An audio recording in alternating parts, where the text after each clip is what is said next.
plus de temps avec toi, des secondes pour te contempler, des minutes pour te dire je t'aime, des heures pour t'adorer, et l'éternité dans tes bras d'amour. Je veux plus de temps avec toi, des secondes pour te contempler, des minutes pour te dire je t'aime.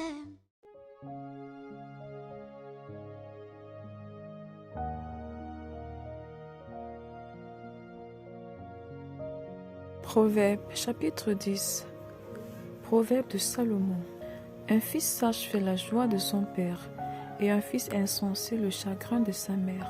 Les trésors de la méchanceté ne profitent pas, mais la justice délivre de la mort. L'Éternel ne laisse pas le juste souffrir de la faim, mais il repousse l'avidité des méchants. Celui qui agit d'une main lâche s'appauvrit, mais la main des diligents enrichit. Celui qui amasse pendant l'été est un fils prudent. Celui qui dort pendant la moisson est un fils qui fait honte. Il y a des bénédictions sur la tête des justes, mais la violence couvre la bouche des méchants. La mémoire du juste est en bénédiction, mais le nom des méchants tombe en pourriture. Celui qui est sage de cœur reçoit les préceptes, mais celui qui est insensé des lèvres court à sa perte. Celui qui marche dans l'intégrité marche avec assurance, mais celui qui prend des voies tortueuses sera découvert. Celui qui cligne des yeux est une cause de chagrin, et celui qui est insensé des lèvres court à sa perte. La bouche du juste est une source de vie, mais la violence couvre la bouche des méchants. La haine excite les querelles. La haine excite des querelles, mais l'amour couvre toutes les fautes. Sur les lèvres de l'homme intelligent se trouve la sagesse, mais la verge est pour le dos de celui qui est dépourvu de sens. Les sages tiennent la science en réserve, mais la bouche de l'insensé est une ruine prochaine. La fortune est pour le riche une ville forte. La ruine des misérables, c'est leur pauvreté. L'œuvre du juste est pour la vie, le gain du méchant est pour le péché. Celui qui se souvient de la correction prend le chemin de la vie, mais celui qui oublie la réprimande s'égare. Celui qui dissipe la haine a des lèvres menteuses, et celui qui répand la calomnie est un insensé. Celui qui parle beaucoup ne manque pas de péché, mais celui qui retient ses lèvres est un homme prudent. La langue du juste est un argent de choix. Le cœur des méchants est peu de choses. Les lèvres du juste dirigent beaucoup d'hommes, et les insensés meurent par défaut de raison. C'est la bénédiction de l'Éternel qui enrichit, et il ne la fait suivre d'aucun chagrin. Commettre le crime paraît injure à l'insensé, mais la sagesse appartient à l'homme intelligent.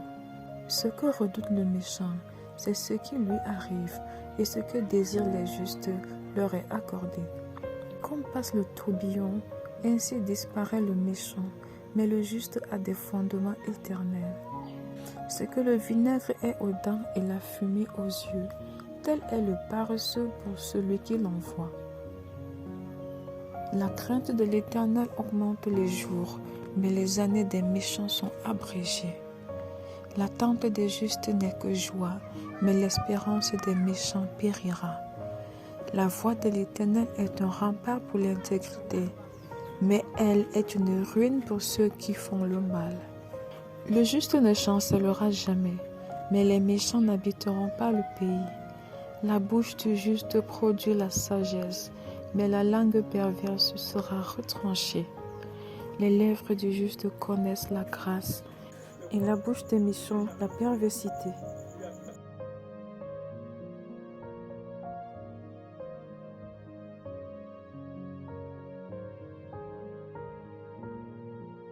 Évangile de Jésus-Christ selon Marc, chapitre 1. Commencement de l'évangile de Jésus-Christ, Fils de Dieu.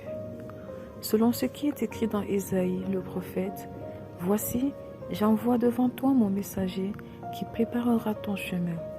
C'est la voix de celui qui crie dans le désert.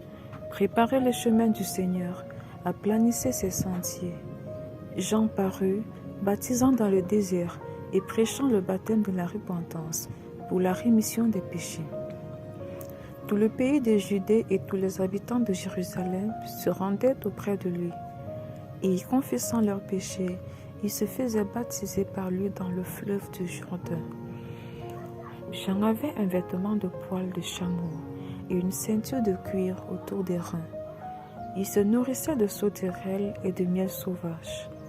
Il prêchait, disant, « Il vient après moi celui qui est plus puissant que moi, et je ne suis pas digne de délier, en me baissant, la courroie de ses souliers.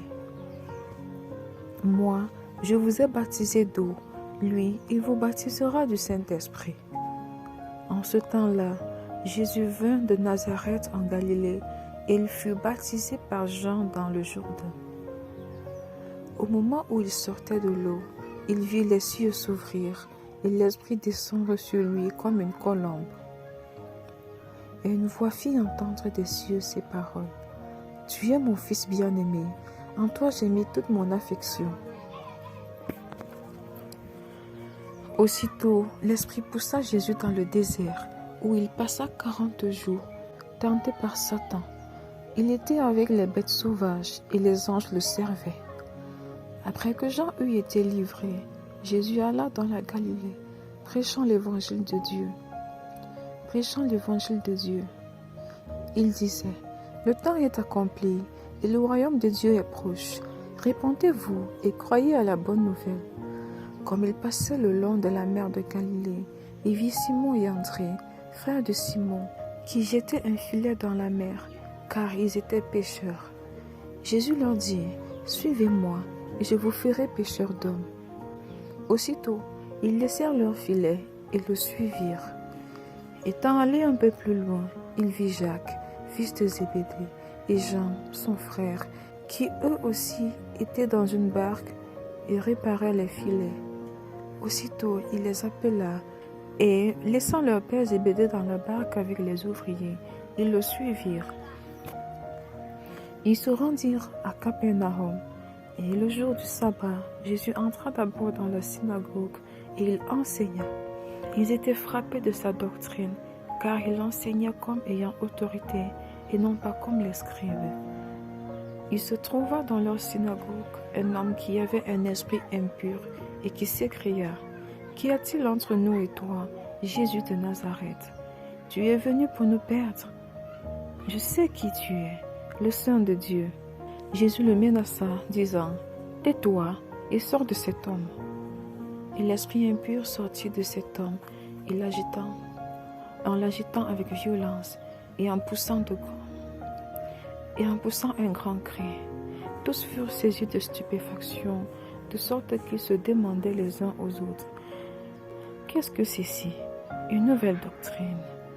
Il commande avec autorité même aux esprits impurs, et ils lui obéissent. » Et sa renommée se répandit aussitôt dans tous les lieux environnants de la Galilée. En sortant de la synagogue, ils se rendirent avec Jacques et Jean à la maison de Simon et d'André. La belle-mère de Simon était couchée, ayant la fièvre, et aussitôt on parla d'elle à Jésus. S'étant approché, il la fit lever en lui prenant la main, et à l'instant la fièvre la quitta. Puis elle les servit. Le soir, après le coucher du soleil, on lui amena tous les malades et les démoniaques, et toute la ville était assemblée devant sa porte. Il guérit beaucoup de gens qui avaient diverses maladies.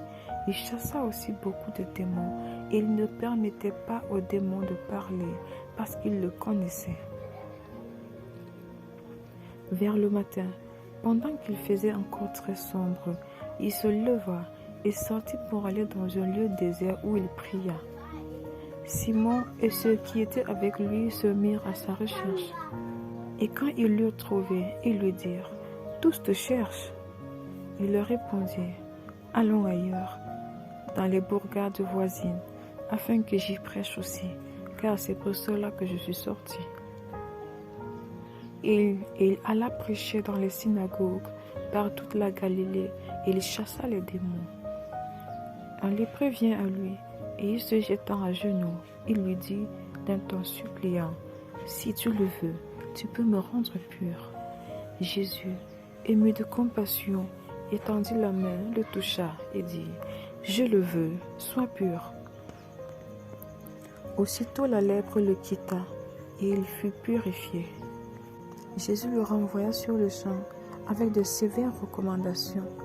Il lui dit, « Garde-toi de rien dire à personne, mais va te montrer au sacrificateur et offre pour ta purification ce que Moïse a prescrit, afin que cela leur serve de témoignage. » Mais cet homme s'en étant allé, se mit à publier hautement la chose et la divulguer, de sorte que Jésus ne pouvait plus entrer publiquement dans une ville. Il se tenait dehors, dans des lieux déserts, et l'on venait à lui de toutes parts. Marc, chapitre 2. Quelques jours après, Jésus revint à Capernaum. On apprit qu'il était à la maison, et il s'assembla un si grand nombre de personnes que l'espace devant la porte ne pouvait plus les contenir. Il leur annonçait la parole. Des gens vinrent à lui, amenant un paralytique porté par 4 hommes. Comme ils ne pouvaient l'aborder à cause de la foule, ils découvrirent le toit de la maison où il était, et ils descendirent par cette ouverture le lit sur lequel le paralytique était couché.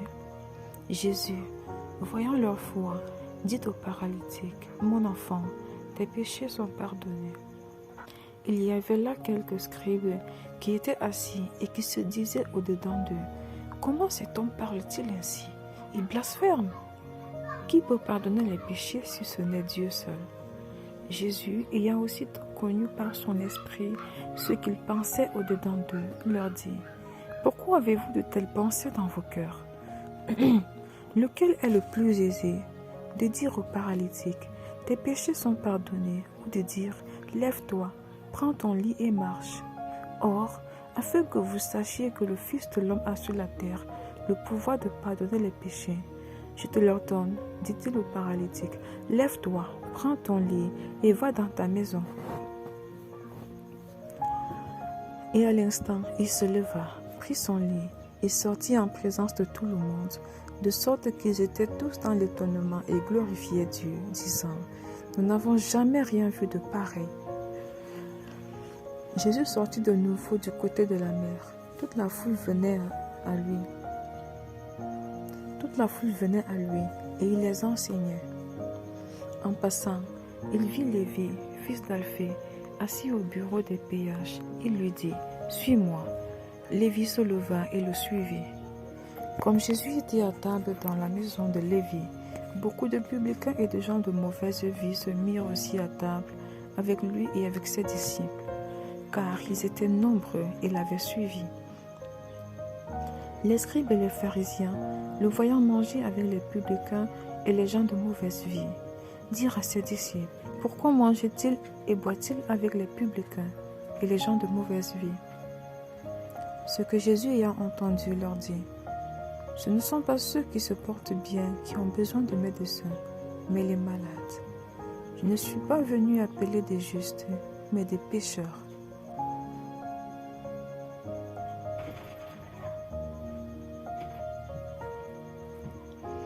Les disciples de Jean et les pharisiens gênaient. Ils vinrent dire à Jésus, « Pourquoi les disciples de Jean et ceux des pharisiens gênent-ils, tandis que tes disciples ne gênent point ?» Jésus leur répondit, « Les amis de l'époux peuvent-ils jeûner pendant que l'époux est avec eux? Aussi longtemps qu'ils ont avec eux l'époux, ils ne peuvent jeûner. Les jours viendront où l'époux leur sera enlevé, et alors ils jeûneront en ce jour-là.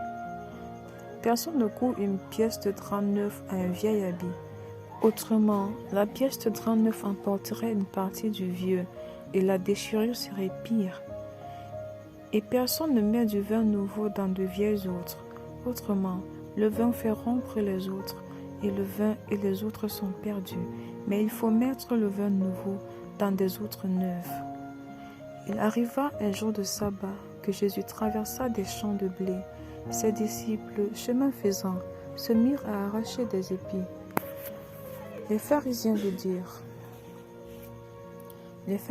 dirent, voici, pourquoi font-ils ce qui n'est pas permis pendant le sabbat? Jésus leur répondit, n'avez-vous jamais lu ce que fit David lorsqu'il fut dans la nécessité et qu'il eut faim, lui et ceux qui étaient avec lui?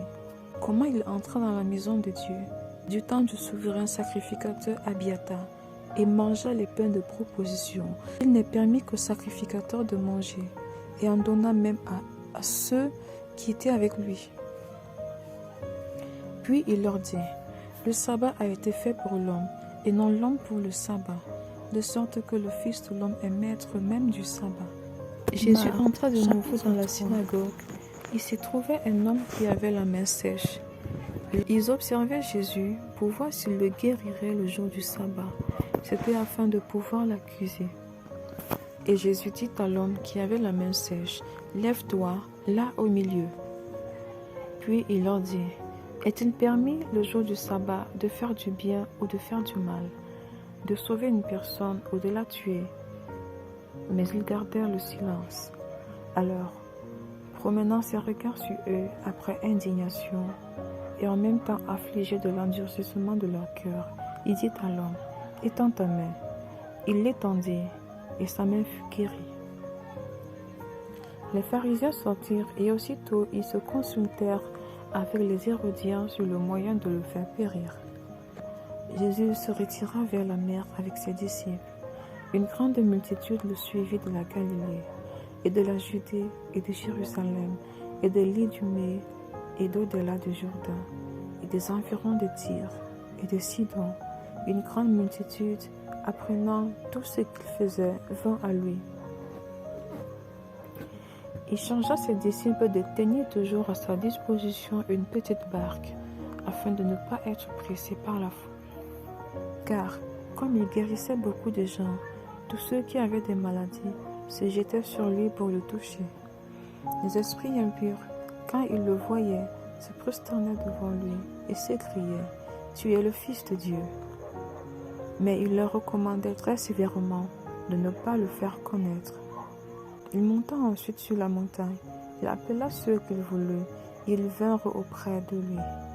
Il en établit 12 pour les avoir avec lui et pour les envoyer prêcher avec le pouvoir de chasser les démons. Voici les 12 qu'il établit.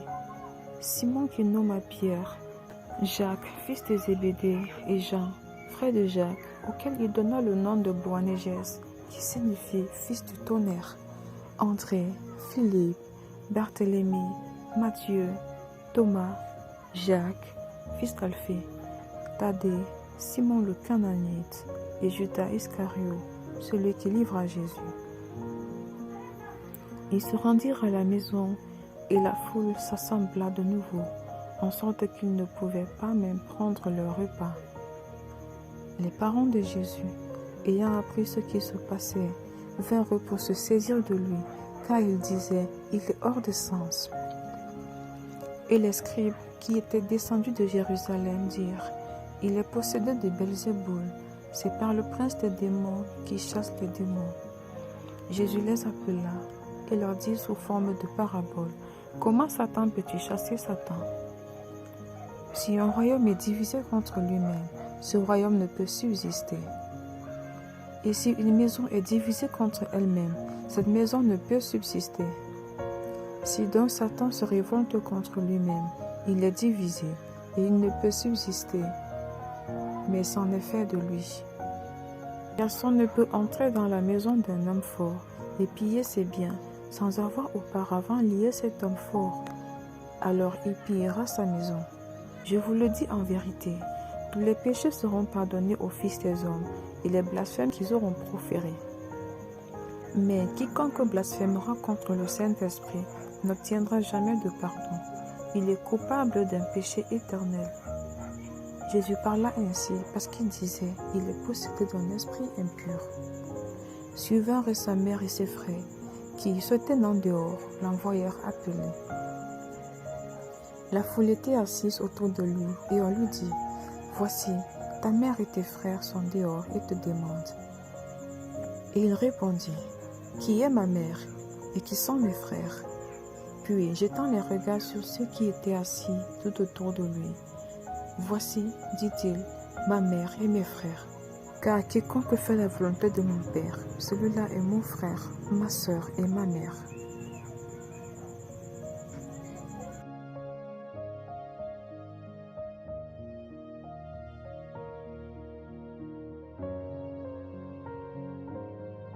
Psaume chapitre 14. Au chef des chantres de David. L'insensé dit dans son cœur, il n'y a point de Dieu. Ils se sont corrompus. Ils ont commis des actions abominables. Il n'en est aucun qui fasse le bien. L'Éternel, du haut des cieux, regarde le Fils de l'homme pour voir s'il y a quelqu'un qui soit intelligent, qui cherche Dieu. Tous sont égarés, tous sont pervertis. Il n'en est aucun qui fasse le bien, pas même un seul. Tous ceux qui commettent l'iniquité ont-ils perdu le sens? Ils dévorent mon peuple, ils les prennent pour nourriture, ils n'invoquent point l'Éternel. C'est alors qu'ils trembleront d'épouvante quand Dieu paraîtra au milieu de la race juste. Jetez l'opprobre sur l'espérance du malheureux. L'Éternel est son refuge. Oh, qui fera partie de Sion la délivrance d'Israël. Quand l'Éternel ramènera les captifs de son peuple, Jacob sera dans l'allégresse, Israël se réjouira. Éternel, nous voulons t'appartenir, nous voulons demeurer à tes pieds, nous voulons demeurer sur tes regards, nous voulons demeurer à l'ombre de tes ailes, pour ne pas être atteints par ceux qui nous en veulent. Nous nous réfugions à l'ombre de tes ailes. Veille sur nous, au nom de Jésus-Christ. Amen.